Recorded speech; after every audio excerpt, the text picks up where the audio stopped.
de pédophilie et de viol sur petite fille, c'est ça l'idée? Vous voulez vraiment en parler? Oui, je veux vraiment en parler, ouais. Ben oui, c'était viol. Alors, un des magistrats qui était président du tribunal de Tanger, c'était une grande personnalité, à l'égal de mon père, qui était le médecin-chef de la province. Donc, mettez-vous devant le micro, Gérard. Oui. La médecine, c'était mon père qui l'a dirigé, qui chapeautait tout.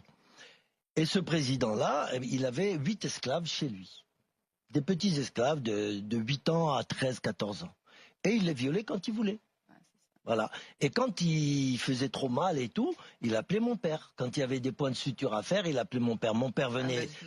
Ah oui, mon père venait lui-même personnellement pour que les infirmiers et tout ne le sachent pas. Donc c'est mon père qui s'en occupait, mais à contre-cœur, mais il était bien obligé. Mais là sur ça, justement, précisément, les temps ont changé. Ah, au Maroc, je suis pas sûr. Hein. Ah non? Oh non, ah non. À partir du moment où c'est le pouvoir, on protège. Ça c'est sûr. Ça c'est sûr. Sauf qu'il y a eu un moment où Hassan II a réagi.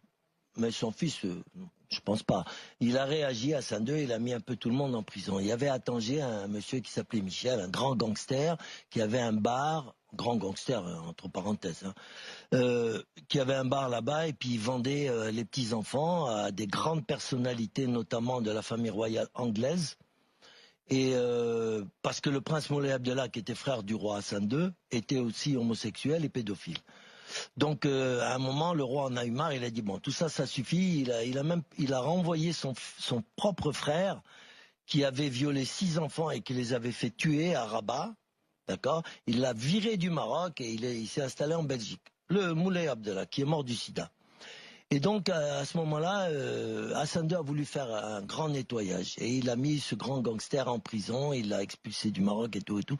Il y a eu un nettoyage, mais il y a toujours eu des remplaçants, bien sûr. Et il y en aura toujours. La pédophilie au Maroc, elle est omniprésente partout. Et il ne faut pas dire que c'est la faute du tourisme sexuel. Ça, c'est un grand mensonge. Voilà. Et pourquoi est-ce qu'on n'en met pas Il y a certaines régions du Maroc, comme Tanger ou Marrakech, où ils ont ça dans le sang.